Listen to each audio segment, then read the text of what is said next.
No, I'll get the Have you set it? Sorry? Have you set it for that?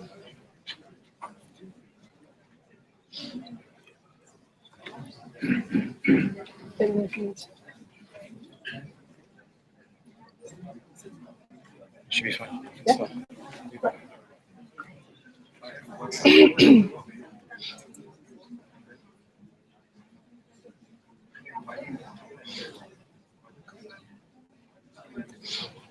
Assalamualaikum, peace be upon you all. Thank you so much for coming to our event. Can I just first start off by apologizing about the heating in this room? We've tried to sort out the AC, but there's no engineers left on site apparently, but it's an automatic system, so if it gets too hot, it should turn off, but just bear with us, sorry about that. Also, if I could just ask you all to turn off your phones or put them on silent, just so the event doesn't get disturbed. We really appreciate all the support and the encouragement that has come from this event. The tickets have sold out like twice, so inshallah it should be a really good event. Could I also ask everybody to just sort of move down at the end of their rows, just so there are some seats for people who do come in a bit late. It should be a good event, inshallah. And if you haven't signed up already to our mailing list, then the website's just there. So it's www.ifes.org. Yeah, and Ismail is going to chair the event today. So, yeah, inshallah. Hopefully you guys can all hear me through this microphone. I'd like to give you an introduction of learning about finance as a Muslim student. And I'd say it's divided into two things. The first thing is that interest is not allowed. And the second thing is that you have to give 2.5% in the form of a charity tax every year. And that's pretty much where it stopped. I was speaking to Dr. Benedict earlier on, and he mentioned that after he first wrote an article to do with Islam and capitalism, he asked him to do it again, because simply the literature just isn't there. And slowly, as you start to discover the realities of what Islam offers, it's a lot more than what we seem to think. You know, there is a whole financial dynamic, a whole financial world, actually. And we refer to both speakers. And as I was speaking as well to Mufti Rahman ibn Yusuf earlier on, Islam is it's a very holistic religion. And it tackles finance a lot more than we seem to think. At the moment, I'm writing my dissertation on an economic analysis of principles in Islamic finance. And one thing I've come to realize is that there is a lot more. Without any further delays, I'd like to introduce our first main speaker. However, before I do, the overall structure of the event is Dr. Benedict will speak first for around half an hour, followed by Mufti Rahman ibn Yusuf. I have something big, I think, that I hope will be relevant to most of you after that, before we proceed with the question and answer session. The Q&A is going to work in two ways. The first is a live Twitter feed, which is right there if you can't see it. It's first, number 1, ST Capitalist. So if you have any questions during the course of the event, simply ask it, and I have my laptop there, you know, got desktop with Max, right? And I have the updates of all of your questions, and hopefully you can go through them. And also we'll take questions from the floor as well. This should be particularly useful for the live streaming which we have. So if anybody out there has any questions, fire away. Without any further delays, Dr. Benedict Kohler completed his BA in history from the University of Yale before doing an MSc from City University and then a doctorate in philosophy from the University of Tübingen. Good evening, ladies and gentlemen. Am I audible? Yes, okay. Well, my talk is about capitalism and what Islam has to do with it. So that's about two different things, capitalism and about Islam. And I've been asked, first of all, to speak a bit about capitalism, because you don't want to have a talk about Islam and then finding out at the end, actually, you don't see the connection to capitalism. So let me start talking about capitalism.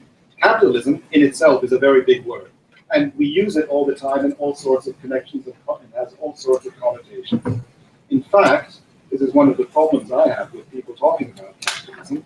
Capitalism is used in so many connotations, you don't really know what it means anymore, because it seems to apply to variously anybody who's doing business, anybody who invests, any market, long-distance trade, big corporations, and I could probably think of a couple of other things.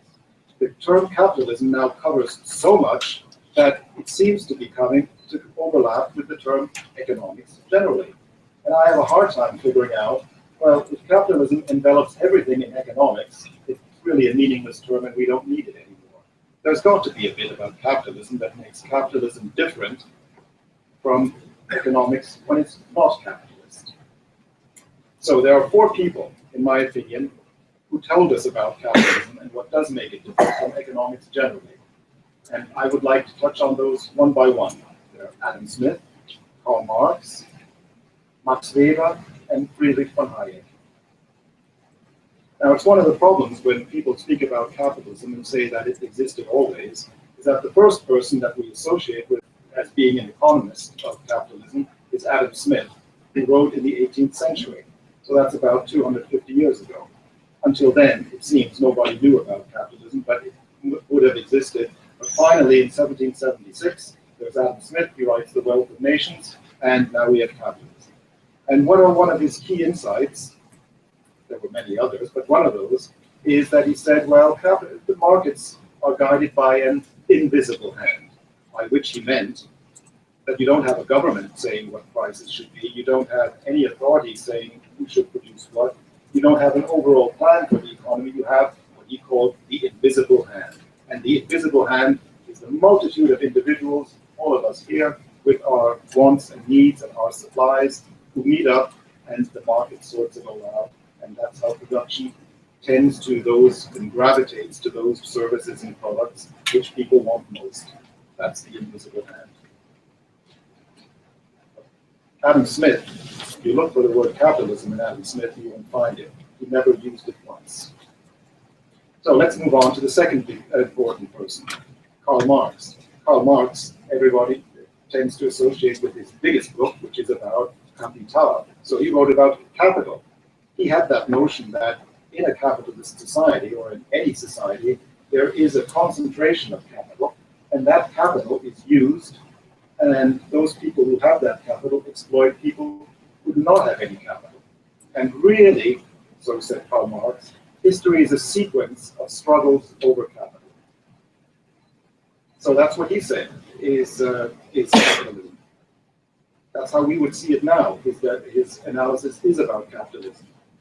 But if you read Karl Marx, you have a hard time finding the word capitalism because he does use it maybe half a dozen times, but never in the way we use it now. It's incidental. It appears in a couple of sentences. So he didn't really use capitalism. Now we get to the 20th century, and there you have the person who put the ism into capitalism. That was the founder of sociology, Max Weber. Now, what did Max Weber do, and what did Max Weber write that makes him so different from Adam Smith and from Karl Marx? What makes him different is that he said capitalism is a very particular way of organizing a society. It's a society where people who engage in investment and engage in commerce have a very high social status and become role models. And because they become role models, whatever they do tends to become formative for society. That's his sociological approach. Capitalism isn't just about how you do business and then you go home and do something else. He says capitalism is about how you do business, but when you go home, you are still living the way a capitalist does. So to understand capitalism, you have to understand the way of life, the mentality, the outlook. And then he went on, and he said, well, where does that outlook come from? Well, what capitalists do, they're very rational people. They plan, they look ahead, they delay having fun right now in favor of doing some really hard work, but it helps them have more fun at some later point in the future. So it's an entirely sober lifestyle that looks to the future and looks to rewards by accumulating material goods. And that attitude didn't exist in history from the very beginning. It came about at a very particular moment. It came about with the rise of Protestantism. Because Protestants have this attitude of being very sober and of having the attitude of going to bed early and early to bed and early to rise makes a man healthy, wealthy, and wise. And once that attitude became formative for society, then you have the mindset that creates capitalism. That was a very convincing theory, so everybody thought, well, now it's an open and shut case. But somebody discovered the tripwire. Because they said, Professor Weber, this makes a lot of sense, what you're describing about a capitalist society. We buy into all of that. But the thing is, everything you describe already existed in the Middle Ages in places like Venice and Genoa, because they were ruled by merchants and they did a lot of investing and they got rich that way, and that shaped their society. But in Venice and Genoa in the Middle Ages, they didn't have any Protestants. So can you please explain that? From then on, the reputation of Max Weber started to nosedive, because people thought the first bit of his theory works, but it doesn't really match the empirics. And now get to the next person who brought the study of took the study of capitalism to the took it to the next level, Friedrich von Hayek. Hayek was somebody who said, I agree with most of what my predecessor economists have said, but there is something about a society that's capitalist that makes it different from any other society. But what makes it really different is that it has its essence, or its center, its core, in the market. So now a new approach, which has become dominant, came to the fore, which is to think of capitalist societies as market economies. And like Weber, he said, well, but a market economy is one where you not simply go to the market and buy and sell without anybody stopping you from doing that, but you also then go home, and because that's what you did during the day and it shaped your working life, it shapes the rest of your life. That has become a theory which became dominant because it was capable of explaining many, many social phenomena that you observe in capitalist societies. You associate a society that is based on markets with one that is very innovative, that is entrepreneurial, and that is progressive and open to new ideas. Hayek, for many decades, well, for several decades, was not at the forefront of economic debate, but he then rose to significant popularity when his views were taken on by the then Prime Minister Margaret Thatcher. So Hayekian economics and Thatcherism often is seen hand in hand. But his legacy is to say that there is such a thing as a market, there is such a thing as a government, but the two don't really get along very well. And the market squeezes out governments, and the government squeezes out markets. But there's a tension between markets and governments. So that's where I'm coming from when I talk about capitalism. I adopt the views of those key thinkers in my view, Max Weber and Friedrich Hayek. Capitalism is a way of life. It's a way of approaching how society is structured, and it thinks of a capitalist society as one that has the market as its core social activity, and that core activity ripples outward to all other social phenomena. So much for capitalism. Now, what's Islam got to do with that?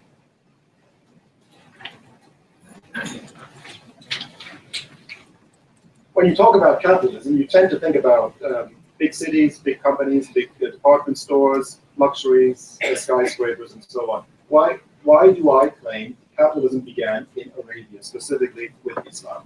Well, the makings were already there before Islam came into being. They were already there during the age of ignorance, during Jahiliyyah. Why do I say that? Well, because Arabs at that time were very unique in two particular respects. They didn't have a government, and they were worldwide traders. Arabs already, long before Muhammad was born, were trading in distant places as far away as China and taking goods and transporting them to Europe. So right there, you have something in the Jahiliyyah which Hayek would have been very sympathetic to. It's not the absence of the government which he thought would be a problem. He would actually like that, because if there's no government to enforce the way people did it, people have to find ways how to get along with each other on their own. The second is, it was a society which lived off trading and taking goods from one part of the world to another. So they were very outward looking, and they were accustomed to living in different legal frameworks. that made Arabs in the Jahiliyyah very different. So let's move on to a particular city in Arabia, to Mecca. Mecca was one of the cities in Arabia in the Jahiliyyah that was a center for devotion and for pilgrims. And when those pilgrims congregated and convened in Mecca, they had an opportunity to trade. So religion, so pilgrimage and trade developed side by side in Mecca long before Muhammad was born. It started to take off, especially around the mid-5th century, when a certain Qusay started to build a protective wall around the Kaaba and said, from now on, my tribe, Quraysh, we're going to manage this place. And it continued growing. And Qusay had many, many descendants, and they branched out into different families, and some of them were very distinguished commercial diplomats, one might say, in their own right. One of those was a man whose name is known because people generally refer to Hashemites as an important branch of Arab clans, and that was the man who gave the name to Hashemites, Hashim. Hashim was someone who did something that was then very new. Not only did he go and travel across deserts heading at the head of caravans, what he did was he was a commercial diplomat who wrote trade treaties with the heads of tribes through whose areas he traveled. It went something along the lines like this. He said, listen guys, instead of you trying to ambush us, why don't we have an agreement here? You give us some of those goods that you would like to see sold in the Mediterranean. We'll take them to the Mediterranean, sell them, and when we get back, we'll split the profit. How does that sound? It saves you a lot of trouble, it saves us a lot of headache, and it's a win-win situation. And these agreements were called the Ilaf. The Ilaf were very important because they did something, coincidentally, which the Haram in Mecca already did. They created a particular area where that guaranteed personal property and pursuit of trade. So Hashim was another very important person to get after Qusay.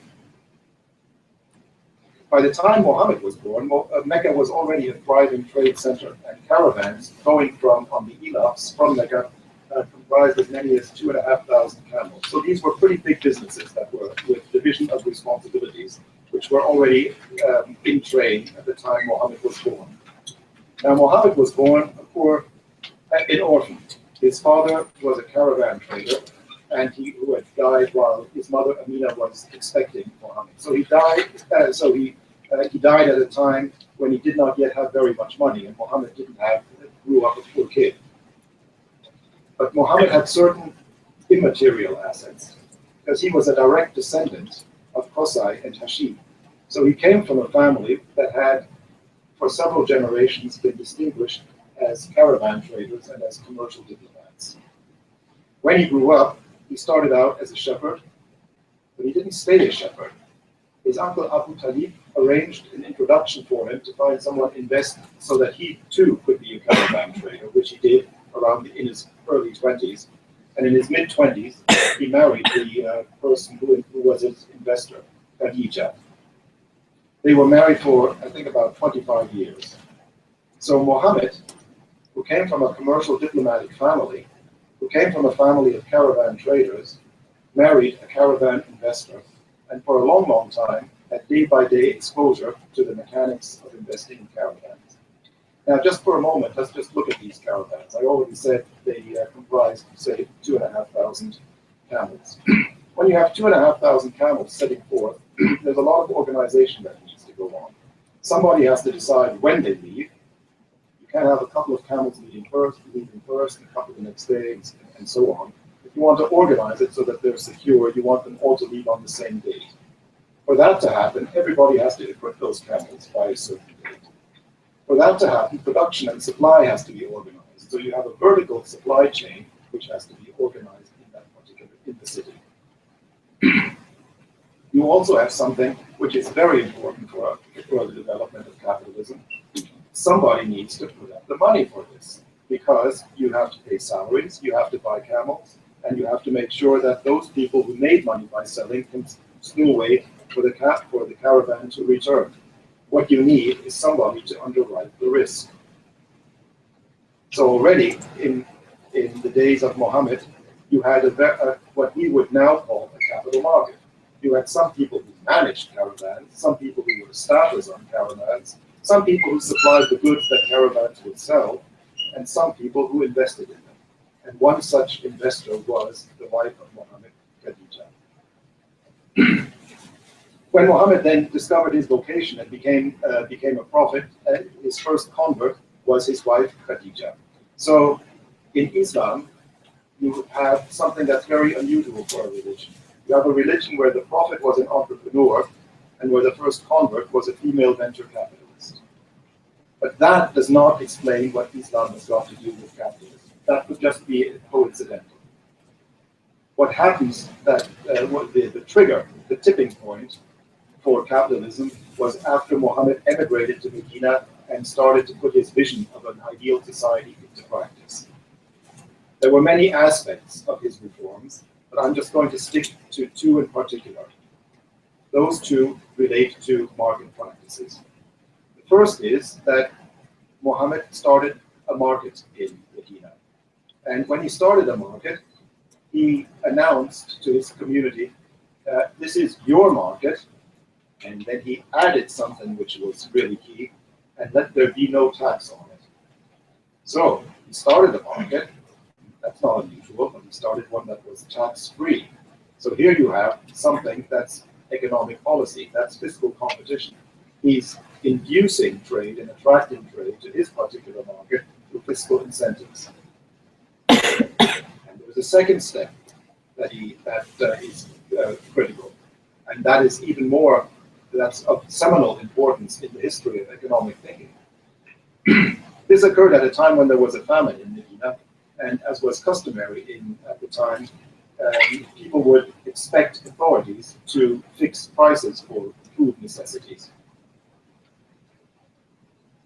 I should say that it was customary at the time in markets all over the Middle East for people in charge of communities to fix prices for daily necessities. But Muhammad, on this occasion, when people appealed to him and said, look, our budgets are being squeezed because food prices are going up, on this occasion, he didn't do what his adherents hoped he would do. He didn't set prices. On the contrary, he said, prices are in the hand of God.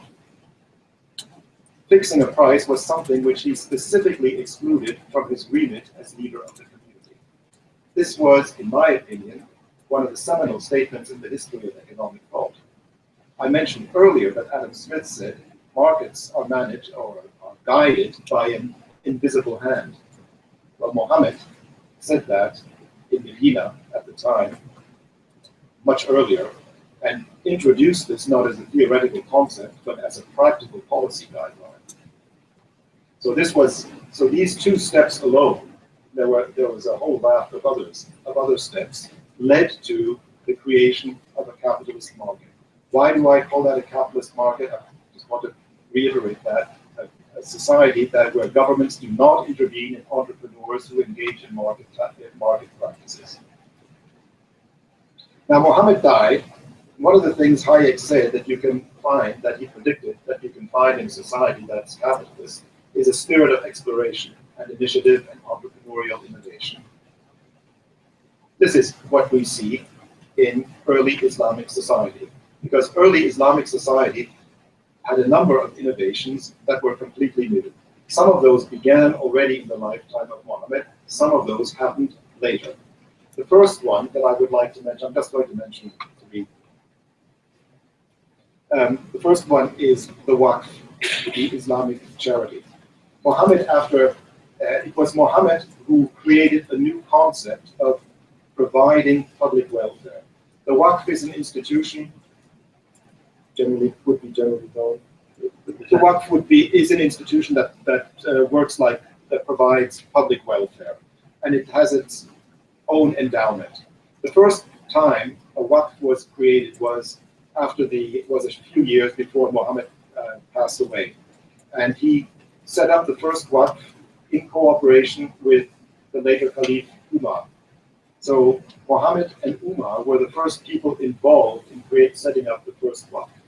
Setting up a charity in itself is not an innovation. Charities have existed since humankind banded together in societies.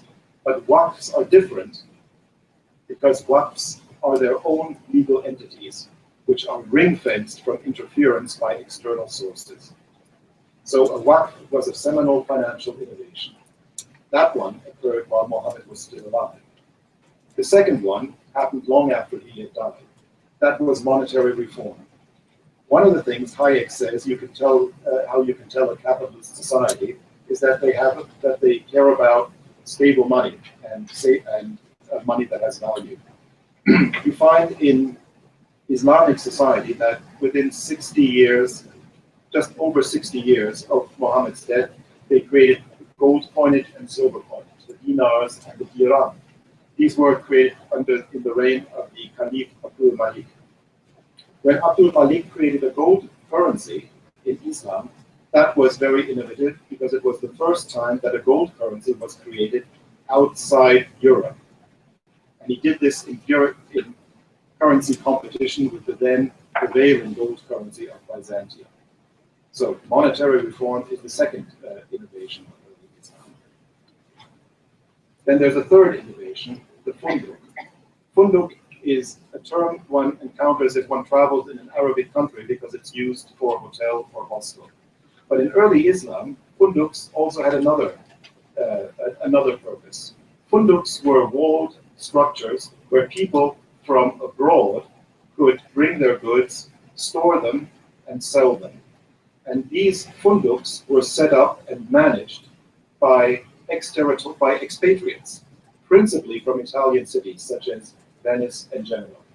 So from very early on in Islamic history, you had expatriate merchants community who had their own tax privileges, who had their own legal protection by local domestic authorities, who traded and who brought goods into the Islamic Empire and brought goods from the Islamic Empire back to Europe. And the funduk very much functions exactly the way an offshore trade center does. It was outside, it had legal protection by domestic authorities, but it had its own privileges, but it created business and created scope for entrepreneurial initiative. So I've given you three examples. So these have been three examples of early Islamic innovations. Waqf as a means to provide public welfare through private initiative. Monetary reform, creation of a gold currency to create stable money. And thirdly, offshore trade centers, the funduk, which benefited cross-international trade and promoted international trade. I now come to capitalism in Europe. You might ask, well, capitalism is something that exists all over the world. How did it get out of Arabia? How did it get out of the Islamic Empire? Did people just invent their own capitalism then later? My argument is, no, they didn't. All the business people from Venice and Genoa who traded in funduks were very alert to what they saw around them. And when they went home, they said, when we get home, we're going to try some of this. So the promotion of Mediterranean seafaring by way of convoys, which sailed out from Venice and Genoa, copied how the financing structures of caravans. You needed people to underwrite them. You needed them to be supplied with goods by a certain date. They needed protection and they needed to travel in groups. So they did everything pretty much the way a caravan did, only they did it across the sea rather than across the desert. Now you might say, well, hang on, they probably figured that out on their own, didn't they? Well, maybe they did. But if they did, why did convoys originate in precisely those cities who had trade in the Islamic Empire? If the idea offered itself equally to everyone, you would have seen convoys in France or in Spain or in England or in Germany, but you don't. You see them in the very places where Europeans were interfacing with the Islamic Empire. There's another aspect of capitalist society. I mentioned earlier, Hayek said capitalist societies innovate in many areas. Another such area is, for example, provision of welfare. And we find that in England, the Inns of Court and the earliest colleges were set up as trusts. Now, Inns of Court and colleges and copy the notion, the structure of madrasas. Madrasas were establishments of higher learning in Islamic countries, usually funded by waqfs. Now, the odd thing is that colleges and Inns of Courts were set up by the very people who had contact with the Islamic Empire, because they had a base in Jerusalem, the Knights Templar and the Franciscan Friars. If trusts had been something that Europeans figured out for themselves, how come they happen in the very places and through the very people who were interfacing with their counterparts in the Islamic Empire? Doesn't seem to me that seems an odd coincidence. And there is the third issue, the creation of a gold currency in Western Europe. The first gold coins were minted in Sicily, in Genoa, and in Venice, and in Florence. These are the very cities that had, these are the very cities that interface with the Islamic Empire. If a gold currency were something that Europeans had thought of themselves, why did it happen there and not someplace else? So in closing, what I'd say is capitalism, which began in Arabia and came to Europe, but it wasn't a self-starter in Europe. It was something that came through emulating examples set by Islam. So in sum, I've got three takeaways. The first is that capitalism started in Islam. It's the first instance that you have a capitalist society because it was started by a prophet who, amongst several other innovations, said prices are in the hand of God. The second takeaway is that in the capitalist society you see continuing innovation, and you see that in early Islamic society. And I gave you a couple of examples: the Waqf, monetary reform, and the Fudl. And the third is that capitalism happened in Europe, in precisely those places where Europeans interacted with Muslims. So it's very difficult to claim that capitalism in Europe started in any way other than through exposure to Islam. Ladies and gentlemen, thank you.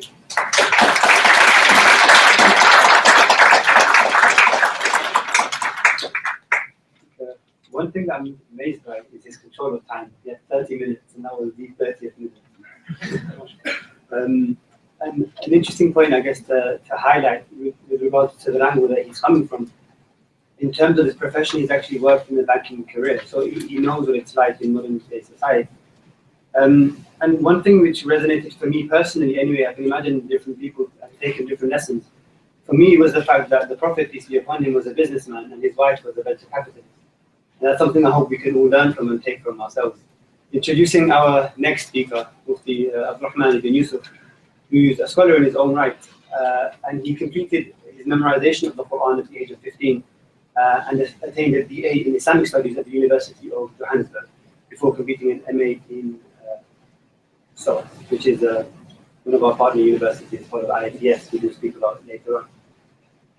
One of the many books that he had written, and I'm highlighting this because it's one of my favorites, was he helped edit Imam Ghazali's Beginning of Guidance, which I think it's something that is very, very relevant, not just for Muslims, but for people that would like to develop themselves as human beings. So again, without any further delays, I'd like to give the platform to Mr. Abdurrahman ibn Yusuf.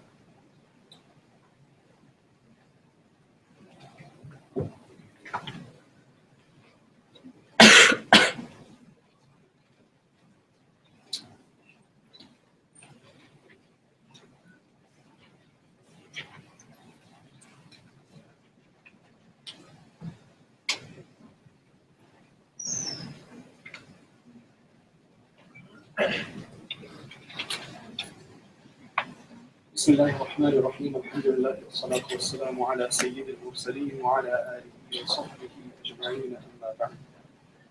I'd like to thank Dr. Kola first for a very succinct and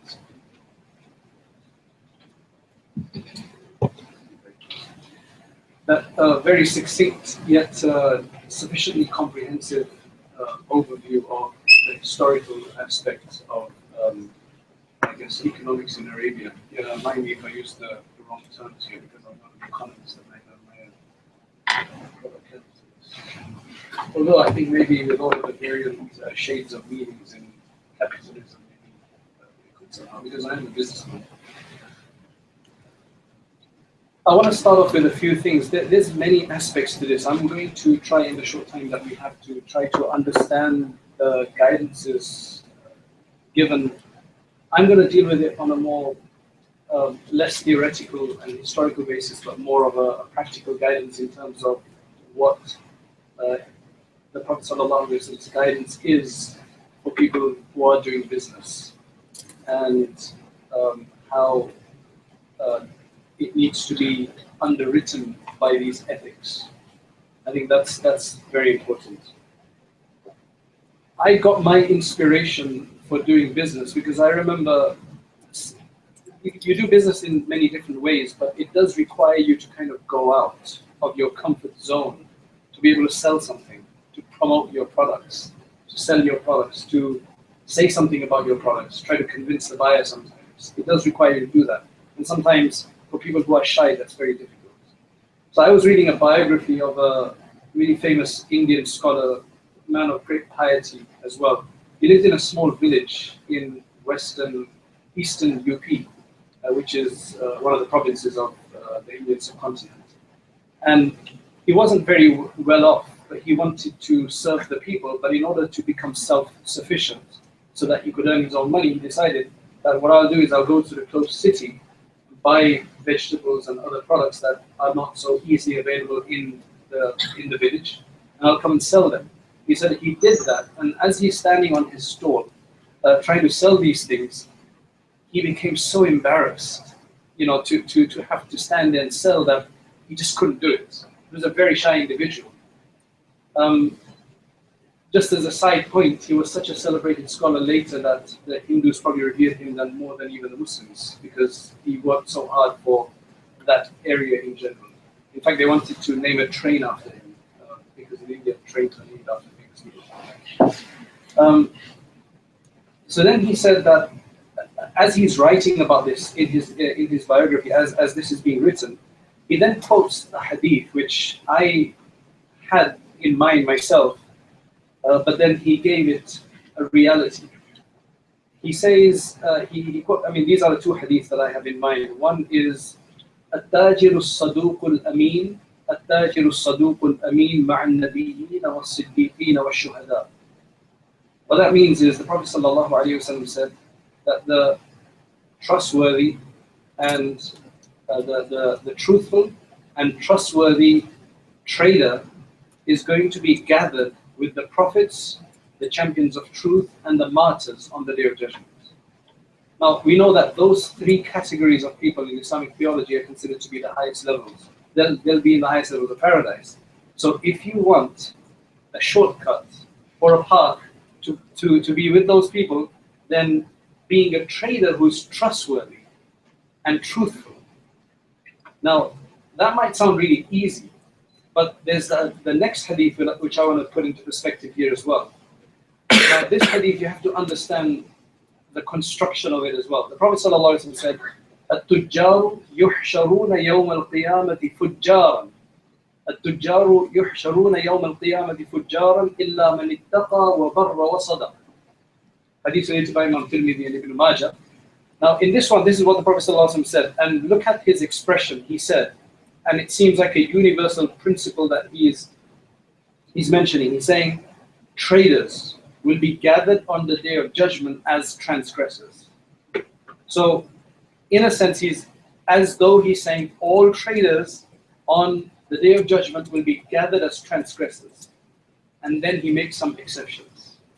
Now, in the way he said this, it actually indicates that there's a propensity in trading that causes you to start exploiting, lying, because of the greed that humans have for more. Because that's a human failing wherever you go around the world. And whenever you look in history, the aspect of greed, which is to make more and more, and then sometimes to use deceptive means of making more, or releasing that wealth which is in the hands of potential customers to come and buy from you. So then he said this, he says, the tujjar, the traders on the Day of Judgment will be gathered as transgressors except the one who is fearful of God. So there's that, regardless of whether somebody is watching or not, whether the customer knows or not, God is watching.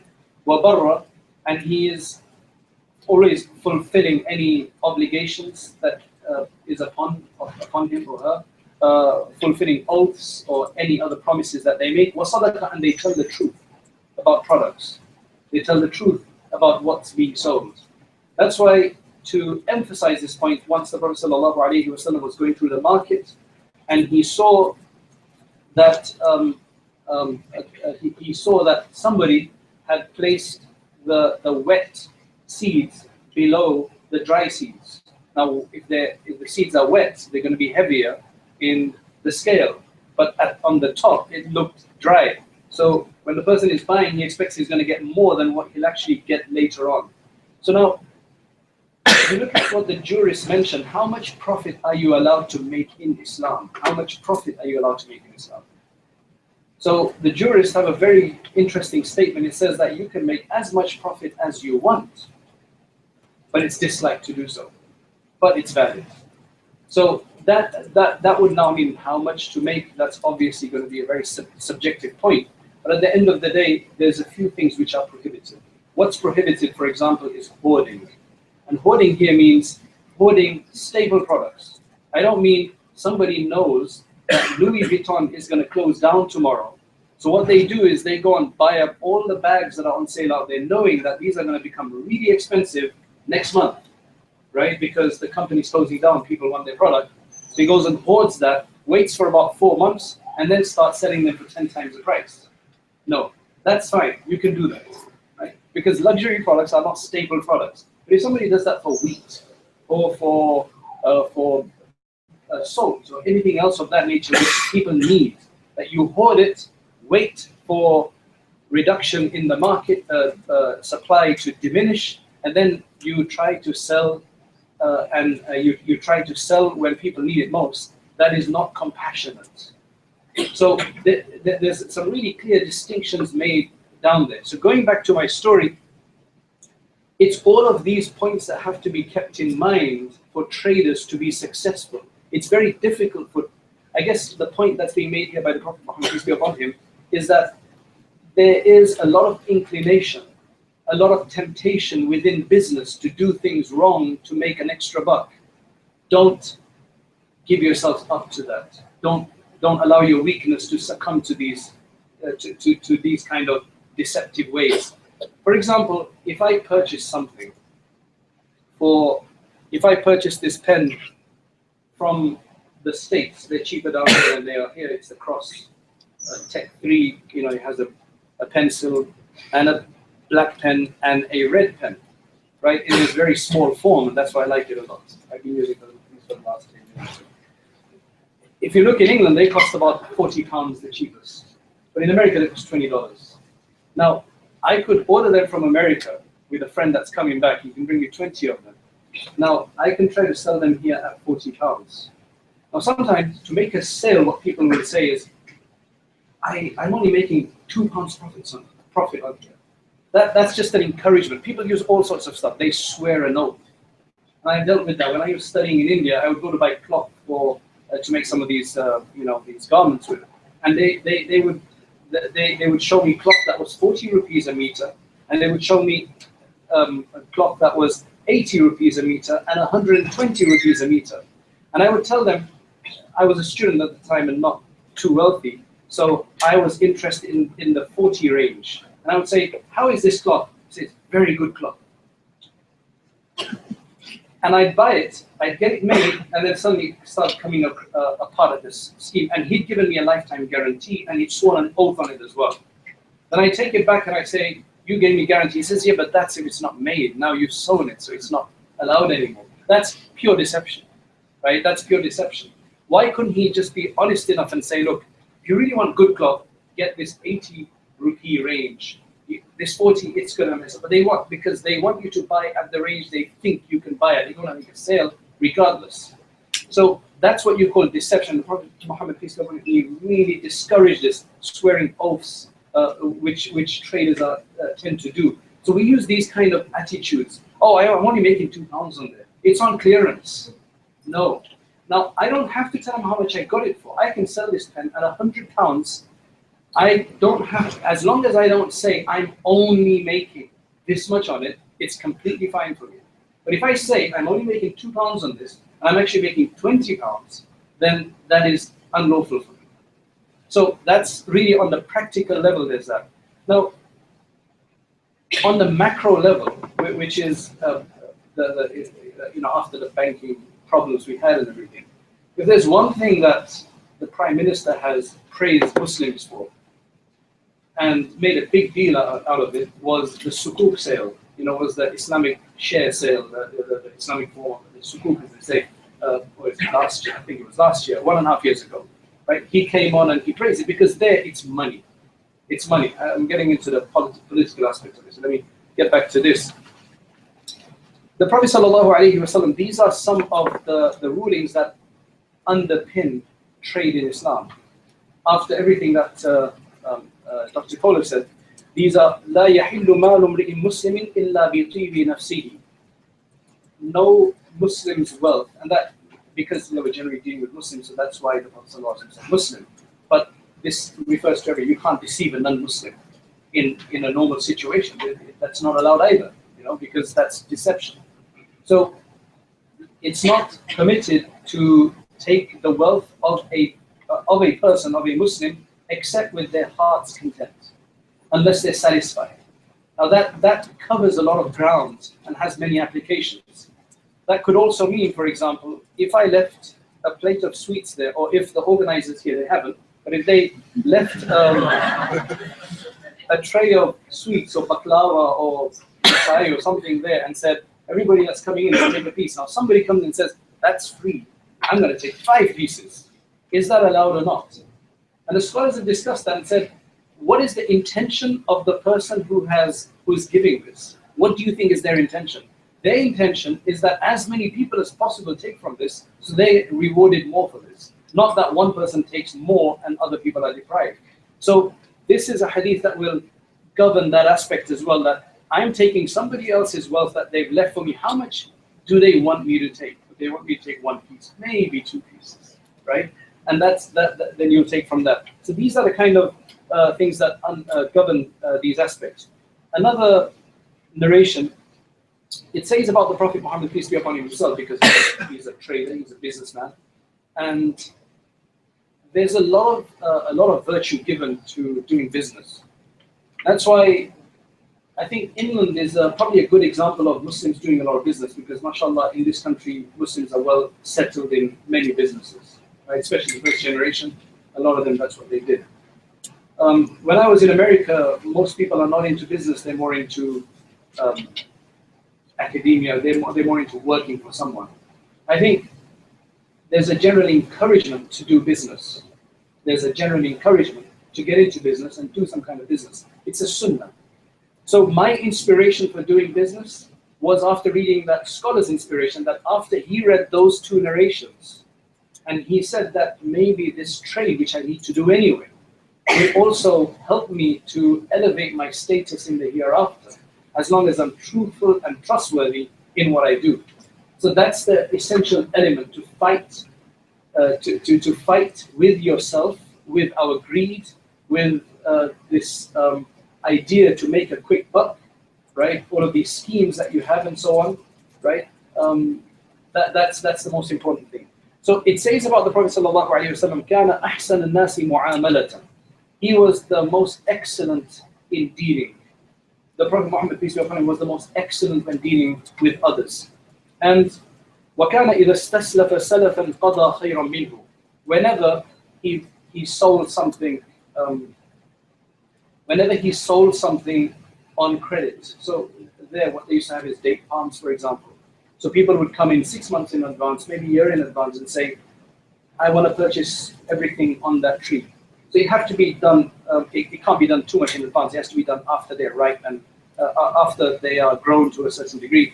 I buy all of those for this amount of money. So they reckon, or they'll say, I buy 10 kilos or 10 tons or whatever it is. So it says that whenever he would do any trade of that nature, قَضَى خَيْرًا مِنْهُ, he would always give back more. He would always give back more. See, the argument in this will always be, I promised you this much, not that much. I promised you this quality, not that quality. I promised you good ones, not defective ones. So the Prophet Muhammad, peace be upon him, always encouraged husnul ada. Husnul ada means excellent repayment. Excellent repayment doesn't mean interest. It actually means paying on time.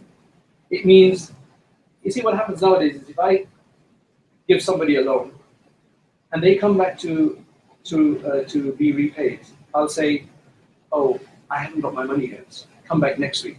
I'll probably pull a few weeks like that. You know, this is what generally people do. It'll take about 2 months finally, and then they say, okay, I finally got your money, but you have to come here. They'll make them jump through hoops to get the money. And this is a major problem. That's why there's an Arabic saying, which is al-qardu miqradul mahabba, which means to give a loan is, or loan giving is a scissor, a severer of love, of friendship, because that's what it does. They say that it's actually sometimes you get more rewarded for giving a loan with honesty than you get for sadaqah. Sometimes, because with sadaqah you've only given to what you can expect to lose, to give out. Then you've forgotten about it. With a loan, it's constantly on your mind. There's a deal that has to take place afterwards. There's a lot of mu'amala that has to take place. So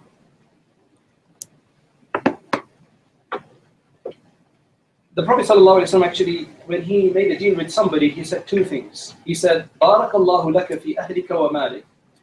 May God bless you in your wealth and your family. Innama jaza'u salafi alhamdu wal ada. That the recompense, the payment for this kind of a deal is both praise and fulfilling the repayment, or repaying in full. So you praise them as well, so you give a dua as well. Then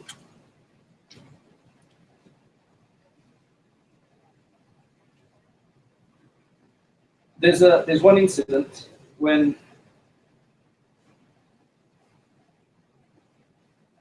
the Prophet Muhammad, peace be upon him, he saw, there was actually this Jewish rabbi who he saw in his books that these are signs of the last prophet. And he noticed most of these signs, he'd identified most of these signs in the Prophet Muhammad, peace be upon him. He said there's two signs that I haven't noticed yet, which I haven't seen yet. One is that the more silly you are with him, the more foolish you are with him, that's how much more clement and forbearing and patient he becomes. And the other point was similar to that. So what he did was he made a purchase with him, saying that he had to give him a certain amount of produce on a particular date.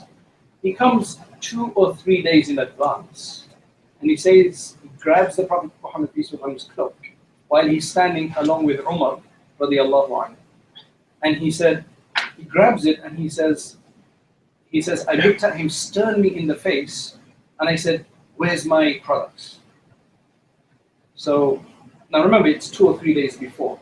So now the Prophet Muhammad, peace be upon him, so he's showing this with example here. Before he could say much, he also said, he became very personal, this Jewish rabbi. He said, you children of Abdul Muttalib, you always have a problem in repaying debt. You always mess around like this. Now that is really serious for you to say about somebody's tribe, because now everybody else stands up. Umar radiallahu anhu stand up and he said, what kind of respect is this? If it wasn't for something I fear, I would do this to you and I would do that to you. And the Prophet Muhammad is just calmly smiling, watching this scenario. And then he turns on to Umar radiallahu anhu and says to him, I would have expected you to say something else. We're in need of a different advice. He's in need of the advice that he should be, he should give some time when he comes and asks for his repayment, and you should tell me that you should pay on time. That's what you should be telling me. Then he says to Umar radiallahu anhu, now take him and go and give him what is owed to him and give him an additional 20 on top. You know, give him an additional 10 or 20, I can't remember the exact amount, give him that additional amount on top as well. When the person saw this, then he said, I only did this to test him. But this wasn't the only time that this happened. This happened on many occasions like this, where the Prophet Muhammad peace be upon him would always encourage good repayment, not make people jump through hoops to get their money back. which is essentially trying to deter them and use the money for longer. That's why he said, مَطْلُ الْغَنِيِّ ظُلْمٌ, a delay of repayment of the person who has the ability to repay, that is oppression. So it's oppressive to delay in repayment when you've got the money. There's another hadith which is a general guidance in this regard. It says that the Prophet ﷺ, Jabir radiallahu anhu relates that Rasulullah ﷺ said this as an overarching encouragement, you can say. He says, رَحِمَ اللَّهُ رَجُلًا سَمْحًا رَحِمَ اللَّهُ رَجُلًا سَمْحًا إِذَا بَاعَ وَإِذَا اشْتَرَى وَإِذَا اقْتَضَى. Imam Bukhari relates this, and Muslim both. So what he said is that may God have mercy on the one who is samhan. Now samhan means a number of things, and I think they all apply here. It means magnanimous, large-hearted, generous, kind, tolerant, merciful, forgiving. So may God have mercy on the person who is of this quality, of these qualities, when he's selling, when he's buying, and when he is fulfilling. So this is a general guidance in this regard to be easygoing, generous. And that's why there's another hadith in which Abu Hurairah radiallahu anhu relates that there was a trader who used to deal with people, he used to give people products to, and they used to pay him back, or he used to give people products on sale. So he's a distributor of some sort, a supplier of some sort. فَإِذَا رَأَى مُعْسِرًا, but whenever he would see somebody now in difficulty who can't repay on time, he would tell his workers, he would tell his laborers, his workers, that give him some more time, overlook his delay. لَعَلَّ اللَّهُ يَتَجَاوَزُ عَنَّا, maybe Allah will overlook us as well, overlook our wrongs, our wrong deeds as well. So Allah forgave him. Allah forgave him. And in the narration of Muslim actually adds that Allah said that if he was forgiving my bondspeople, meaning my servants, then I am more rightful to do this, that I should forgive him as well.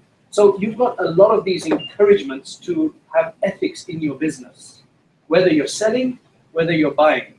If you're selling, then you make sure you tell the truth. That's why the Prophet Muhammad said, when the buyer and seller tell the truth about their product, then when the buyer and seller both tell the truth about the products that they're exchanging, then they will be blessed in it. Otherwise, they won't have blessing. I give you a typical example. Car dealers. I just have to say that people have a smile on their face. I don't know why car dealers, no offense to car dealers by the way, but there seems to be a kind of a stigma attached to car dealers, for example. So let's not talk about car dealers. Let's just say I want to sell my car. And my car has a problem in the sense that you start it up, it makes some weird noises and it's not smooth. But once it's running for about 15 minutes to half an hour, then it's very smooth. So I put it up for sale at the market value of a decent car of that age and model and state. Now what I do is, somebody calls me and says, I put it on Gumtree. Somebody calls me and says, can I come and see your car? I said, absolutely, what time are you going to come? He says, 9:30. I said, absolutely. So I go at 9 o'clock and I warm my car up. So when he comes at 9:30, it's smooth. And he buys the car thinking it's a good deal. What's he going to do tomorrow morning? He's going to swear at me. He's going to say, okay, I can write everything as seen, sold as seen. You know that sold as seen? That's sometimes a very deceptive, a way of kind of justifying. We're not supposed to do that. Yes, we're not supposed to say, oh, there's a scratch here, or there's this. That's obvious. Things that are obvious in a second-hand car that people can see for themselves, that's what they're buying. They're not buying a new car. But they don't expect to get something with a problem in the engine unless you mention it. Those are things that are expected to be known, right? They are expected. So that's how you deal. That's how you're told to do that. Now I may have made an extra 200 pounds or 400 pounds or maybe 500 pounds, right? Because the value should have been 500 pounds less with that knock in the engine. Now, although I have 500 in my hands, but there's no blessing in that 500. Then I'm going to squander it in no time because there's no blessing. So that's why the Prophet Muhammad said that buyer and seller must tell the truth about their product that they're exchanging. Because sometimes people would exchange things as opposed to buy things with money. You'd exchange it for some service or some other wheat or grain or something like that. So we've got numerous we have numerous guidances in this regard.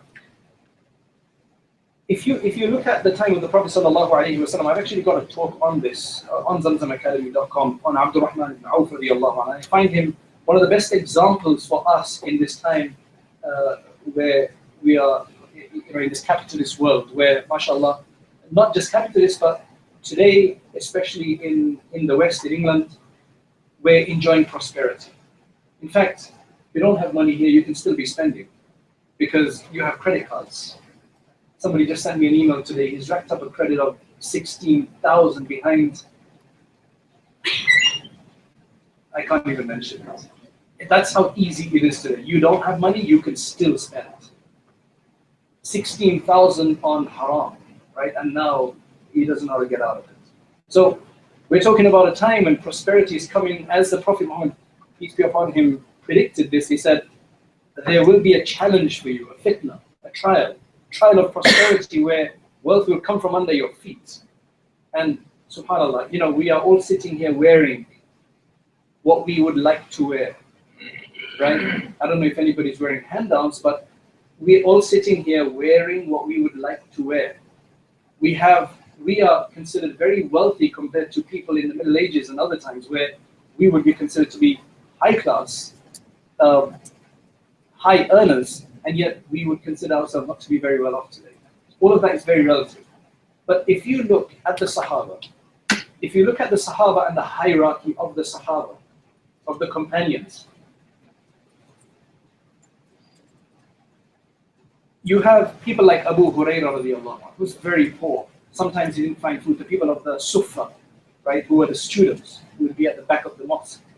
They would lie down on the ground in hunger, waiting for somebody to take them in. Now, if you look at the top 10 Sahaba, we have a hierarchy of the Ashara Mubashara, the top 10 given glad tidings of Jannah, paradise. If you look at the top 10, out of them, 4 were multi-millionaires, extremely wealthy individuals. Uthman radiallahu anhu, most of you will know about. Then you have Talha ibn Ubaidillah, you have Zubayr ibn al-Awam, and Abdurrahman ibn Auf. And I really love Abdurrahman ibn Auf radiallahu anhu because he was just such a great individual. One of these caravans that you spoke about, لإيلاف قريش إيلافهم رحلة الشتاء والصيف. The Quran refers to this ilaf, agreements, that they had agreements in place going up north to Sham, to the Levant, and they had agreements going down south to Yemen and beyond. So in their trade caravans, in the summer they would go in one direction, in the winter they'd go in the other direction. So Allah mentions that لإيلاف قريش إيلافهم رحلة الشتاء والصيف فليعبدوا رب هذا البيت. Now, because of what Allah had facilitated for them, they should worship the Lord of this house. That's what Allah is telling them. At the end of the day, it all comes back to worship. But Abdurrahman ibn Auf radiallahu anhu was so wealthy that once his trade caravan came back into Medina Munawwara after doing its trade, Aisha radiallahu anha is sitting in her home and she hears this massive commotion. Dust has been lifted up to the skies. What's going on? Is there an army that's come in? No. It's Abdurrahman ibn Auf's trade caravan that's just returned with all of its profits and goods and everything. And she made a remark. Right? This shows the ethical underpinnings of this. Right? Nothing wrong with having lots of money. It's what you do with it and what it does to your heart. So she said,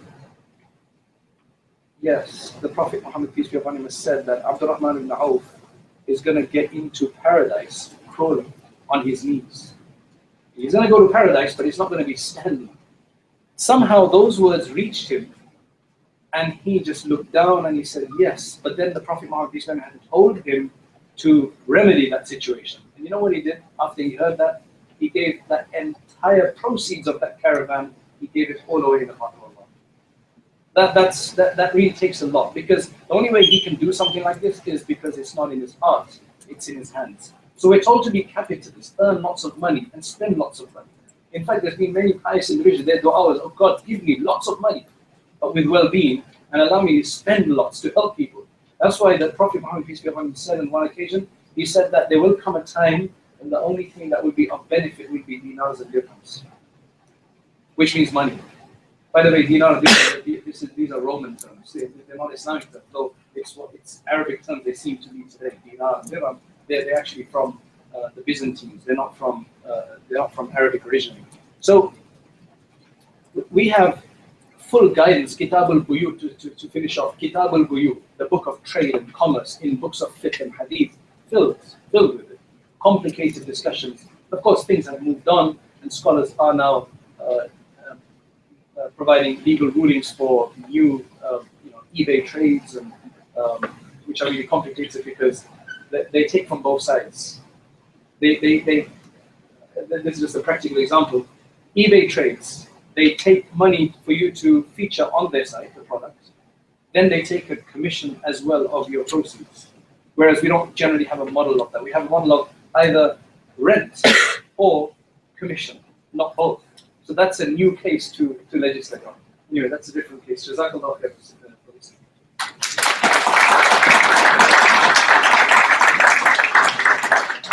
Just an interesting side point. Amazon don't do that, by the way. So on Amazon you can list it for free, and then You work on Amazon? not yet. So I think one thing for me which really stands out from the talk of Rahman bin Yusuf is the concept of ihsan, which in Islam means excellence. And the key underpinning note of that was in a hadith as well, which was أن تعبد الله كأنك تراه. So to worship Allah as if you can see Him. If you can't do that, then know that yarah, He sees you. And so if we carry ourselves in terms of our etiquette and how we deal with one another, as if every single step will be judged, and everything we're accountable for, there is no room for mistakes, there's no room even for mediocrity. The only way to move forward is excellence.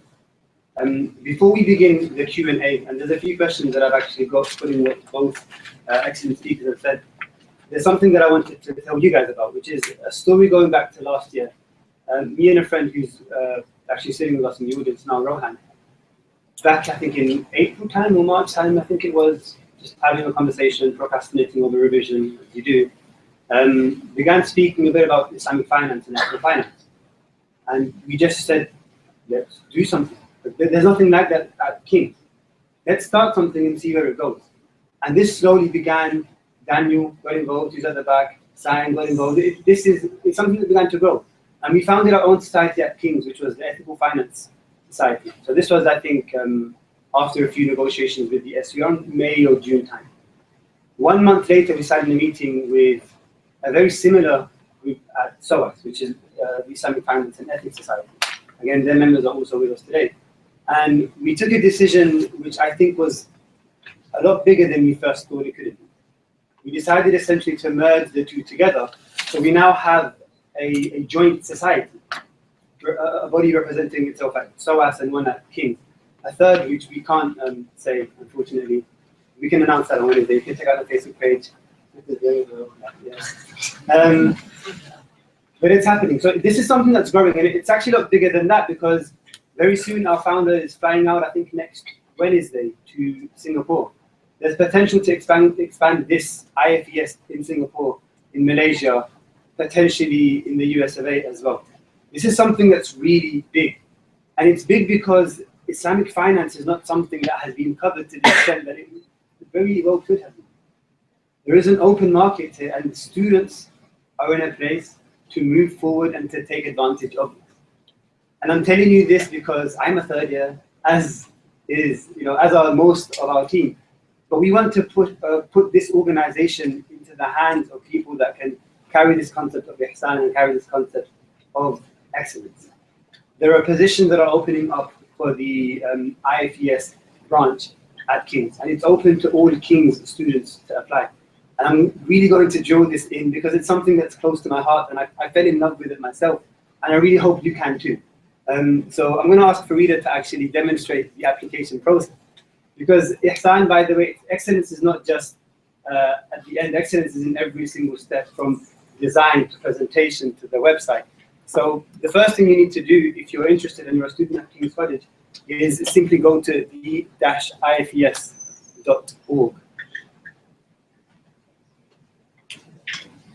And you'll see there that there's quite a few things that we're doing. One of the many positions that are there is to come and speak to us about writing articles. And quite a few students from SOAS and King's have managed to contribute to this.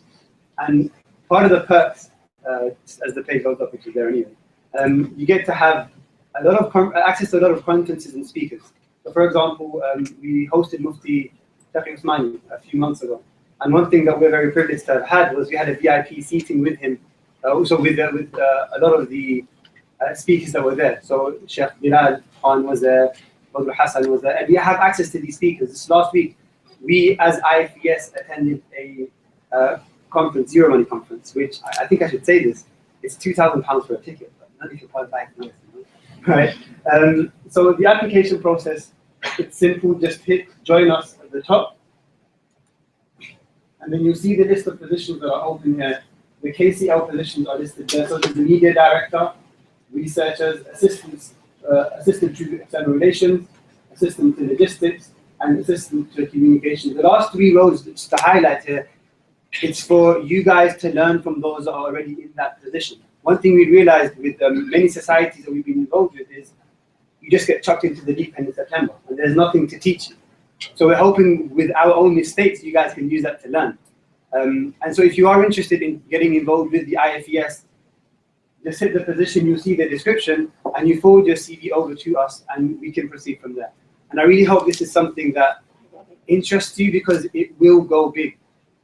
It is going places that, as far as I've seen, student societies have not been before, because it is going international. Now, I'm going to use this opportunity now to put questions, or ask you guys from the audience to put forward any questions you have. At the same time, you're also free, again, the hashtag is there along the bottom, 1ST first capitalist. You can forward your questions there, and the Twitter feed is here. I wasn't mucking around, I was taking notes myself. So if you have questions, fire them there. Otherwise, simple raise of hand and I'll screw you up.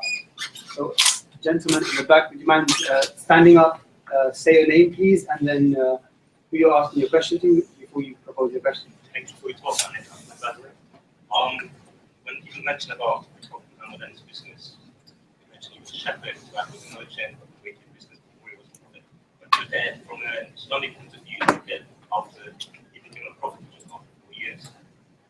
But a lot of experts will argue that after the time of the prophet, Medina became the first and probably one of the greatest welfare states in history ever saw.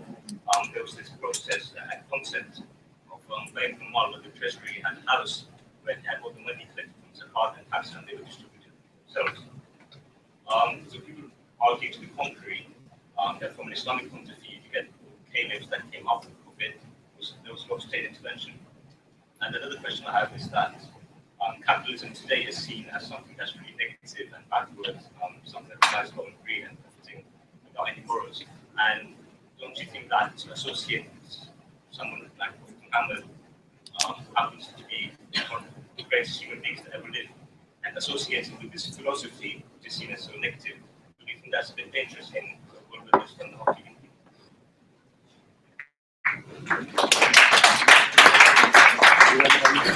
I'm going to put this forward to do you think the title capitalist is deserving of somebody who so did in Islam, such as the Prophet Muhammad? Yes, absolutely. Muhammad was an economist, and from my point of view, he actually invented economics. Economics and capitalism is not what you say, it's how you go about approaching economic issues. It's setting incentives, understanding how people act, what is their interest, and then finding a way so people can live and work together for the common good.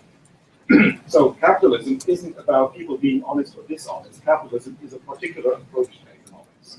I would aver that capitalism, the percentage of people who are honest or dishonest, is no higher in one particular outlook on life than in another.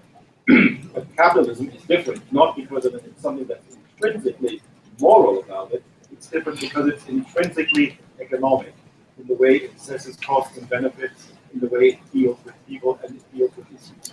Capitalist approach to economics means You're always exploring new ways for going about for bringing goods to the market.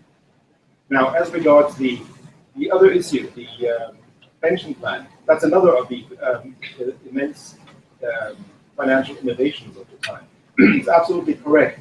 There were before, prior to Islam, there already were rulers who undertook a census of the population. But the census that was undertaken by governments prior to Islam always was for the sake of tax assessment, to increase the tax base.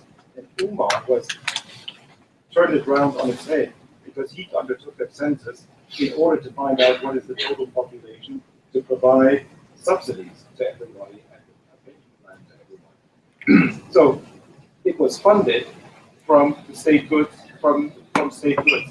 But looking after people and being entrepreneurial is, in my view, not a contradiction. But you are absolutely correct in saying, Ahmed, was your name, that Mohammed has been described as a precursor of socialism. There is a biography that was written in the 1890s, and the author's name is Hubert Grimm. I don't think it's ever been translated. But in the 1890s, welfare states were just coming into being, and he writes very early on in his biography, well, when you look at the kind of life that Muhammad had, where did he grow up? He grew up in Mecca, where there were enormous differences in wealth. And why was Islam attractive? Well, because he leveled income through zakat. So therefore, and then he goes on, and then you can see where this is going to go. And he quotes all of the individual surahs in the Quran that exhort compassion, and as Abdul Rahman was just mentioning earlier on, and he says, so that's then his conclusion, his inference. So Muhammad was really a socialist before they had a word for it. So that view exists, so I don't want to pretend it doesn't.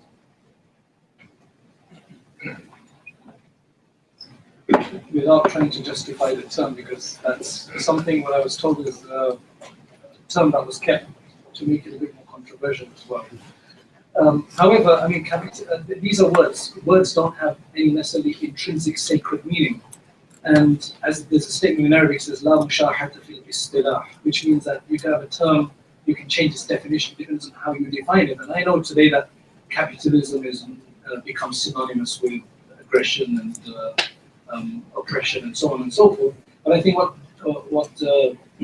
Dr. Cole is trying to do is to try to speak about it in a very neutral kind of state. Having said that, and when you say about the welfare state, not everybody's going to be successful in business or even take up business. So not all the Sahaba were business people. And the Prophet Muhammad, peace be upon him, he gave up his business primarily because of the occupation with prophetic duties as a prophet, as a leader, as an imam, as a teacher, and so on and so forth. In fact, he so wanted to do so many other things that he also said that if it wasn't that I had all of these other occupations, I would also do the adhan. He led the prayers, but he had somebody else make the adhan. But there's so much virtue in the call to prayer that he said, I would have loved to do that as well, but then that would obviously take a lot of my time. Sadiq, radiallahu, the first Khalif, same thing, he was a trader. He was well known to be a trader, but as soon as he became the Khalif, he was given a stipend from the treasury because he was no longer able to work his business anymore. You can't do both things, because that time business meant a lot of commitment. So, however, as you carry on with this, some people doing business, then the poor being dealt with through zakat and the Bayt al-Mal, as you say, we did have one period later on during,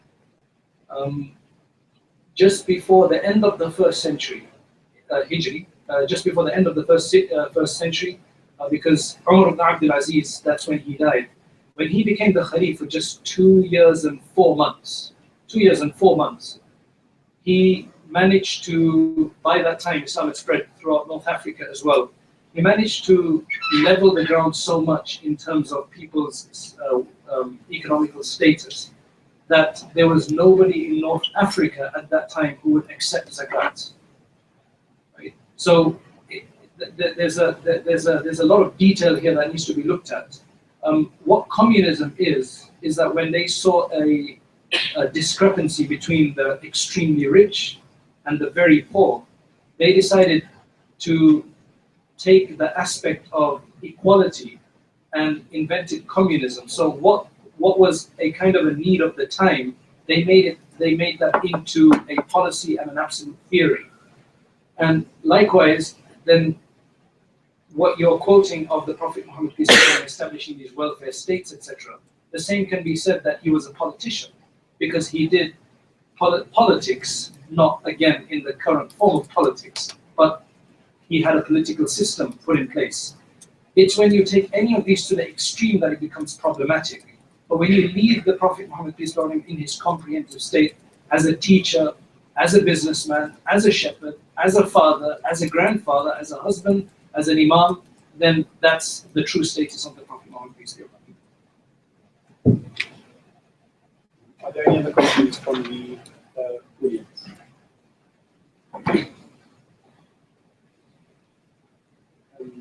Gentleman in the back with the grey jacket, please.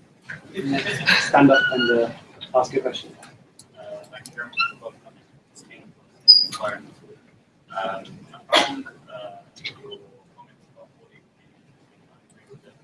I just wanted to ask you a question about, you said the things that people need. If I was to put them and 4 months later sell them for like £10 price, it would be haram. I just wanted to get your opinion also to you. Like how would that what would the Islamic principles say about countries raising oil prices and other natural resources, water for example, and don't people need that? What would this mean?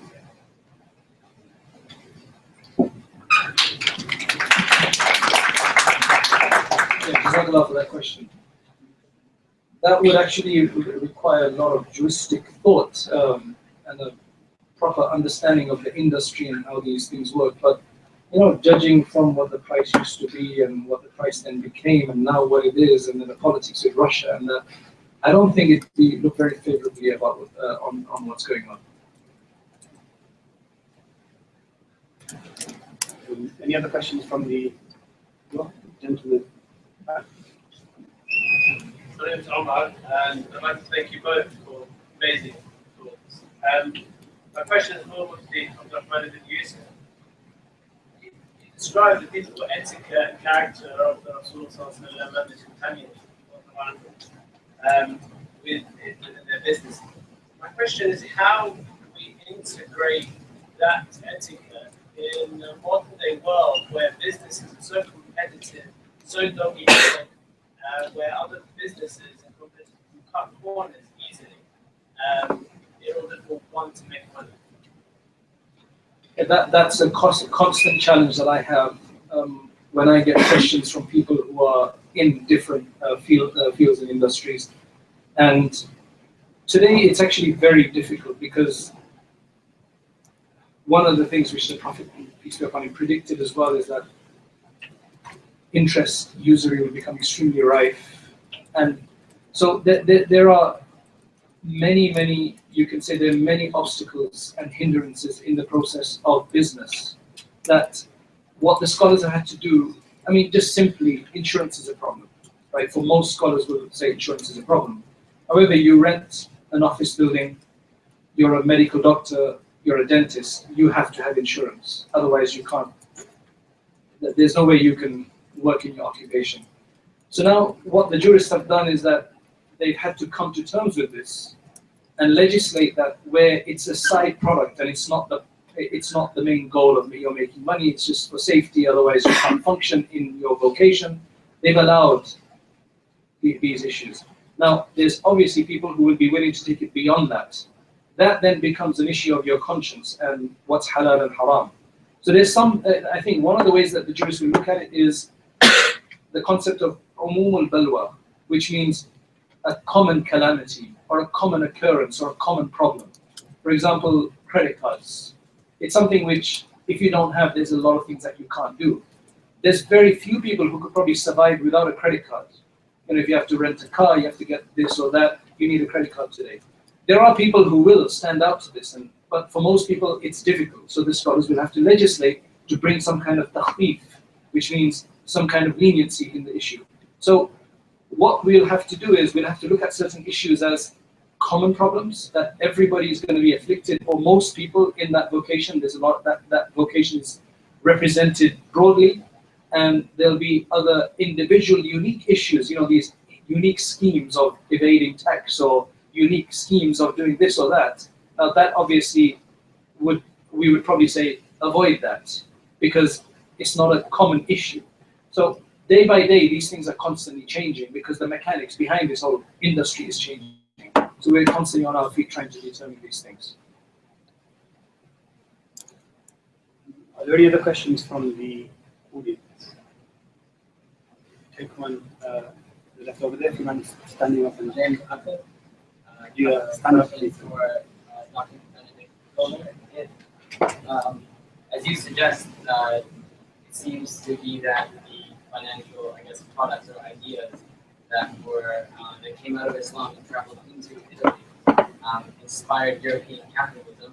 How is it so that the narrative of the Enlightenment or Renaissance or the development of Europe seems to be antithetical to Islam, and nowadays we have a kind of discourse that seems to suggest that Islam is inherently backward, while Europe is the beacon of development, and we seem to suggest that in fact development was due to the inspiration of Islam.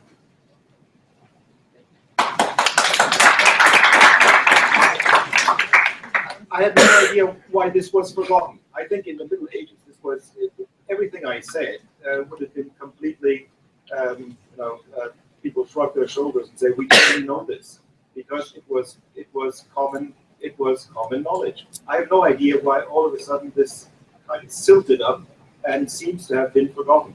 It's very, very odd.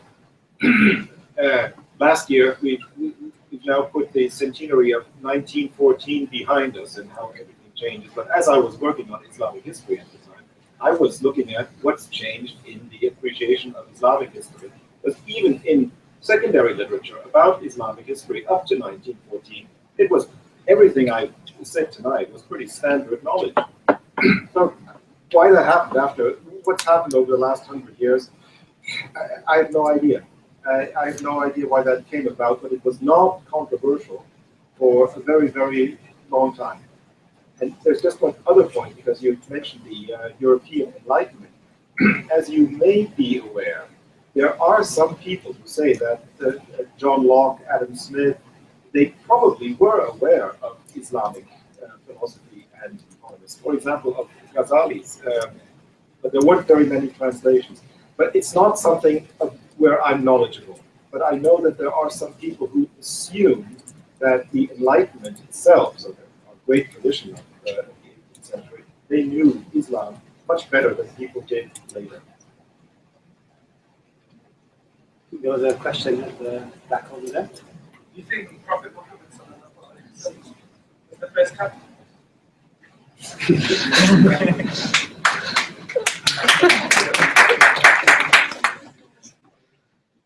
Yeah. In my opinion, he practically invented economics.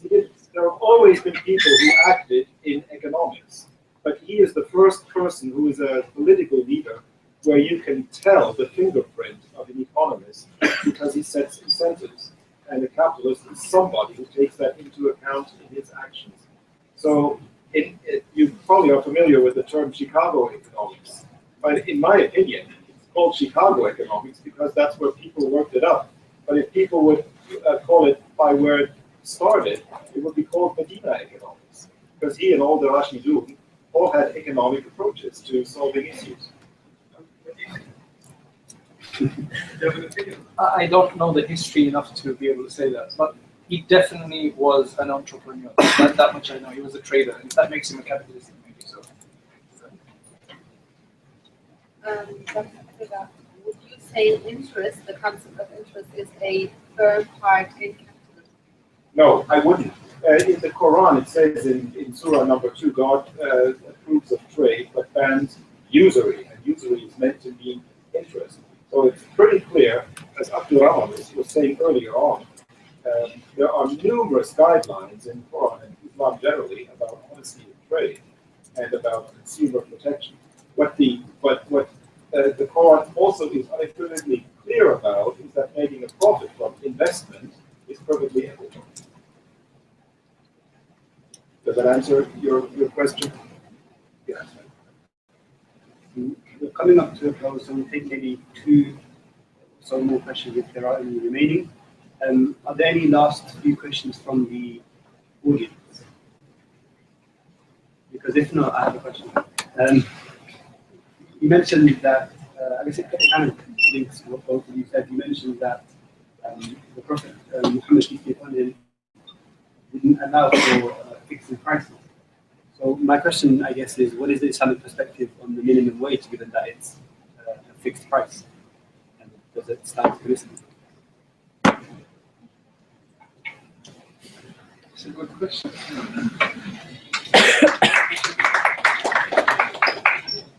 Again, I can't give a formal opinion on that right now, but just thinking aloud, if there is widespread abuse of people, because today, again, on a practical level, what's going on is you've got a lot of illegal people with problem with their paperwork, or they don't have citizenship, and places are being raided constantly to find out if they have any illegal workers there.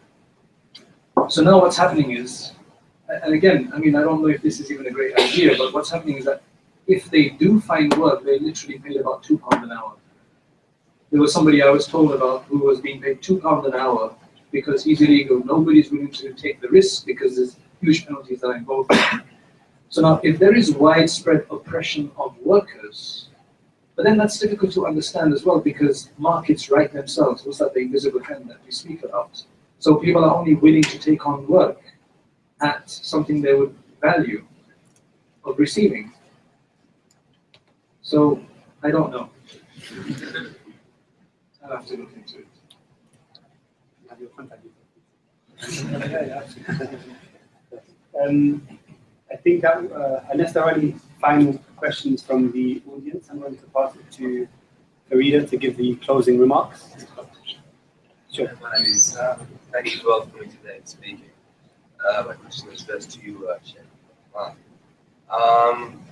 Looking at today's world, monetary economics, money, can we have Islamic finance for this within the system? Or is the dirham, the dinar, the dirham a core integral? Can we have Islamic economics within the current prevailing economical system? Very difficult. And that's been the challenges in front of these Islamic finance scholars.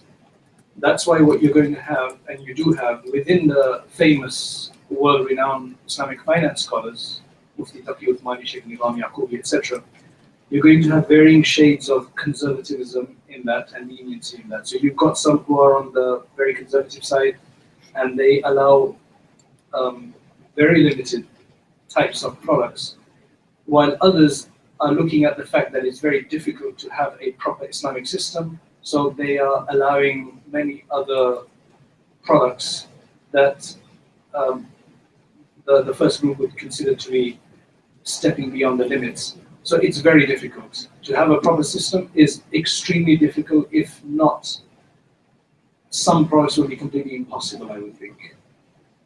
But that's what they're trying to do, to try to make it easy. Like, for example, right now, in this country, we've only got Islamic Bank of Britain, which is now called, it's changed its name, right? Al-Rayyan. It has an Islamic mortgage. HSBC had one as well, but they've stopped. I don't know if it was not profitable or what their reason was. Now, while the HSBC one had Mufti Taqi Uthmani, and even the most conservative would generally accept that, Islamic Bank of Britain's, there's varying opinions about that. So we've got a major challenge of people wanting to buy houses. So it's very difficult. It's very difficult. Can I take permission to take one last question? Yeah, go for it. When Prophet Muhammad said he didn't want to fix prices because it's in the hands of God, would you say that's the basis of supply and demand? Yes, in my opinion, that's absolutely. Yeah, so he leaves it to market forces to adjust prices. Yes, I think so. Omar, I'm going to ask you to have a conversation with the speakers, perhaps at the end of the event, just because of time, because we're scheduled to finish at 8. I hope that's okay with you. Sorry. Yeah. Thank you all so much for coming. I hope you enjoyed the event, and do definitely subscribe to our mailing list on the website, and do check out the positions. Inshallah, you can all be a part of it. Can we all just give both of our speakers a huge round of applause for the room? And one for Ismail and Rohan and the rest of the ethical finance team.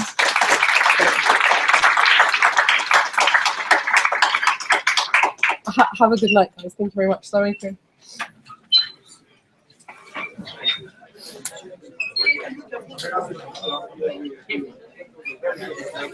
Oh, it's done. So much.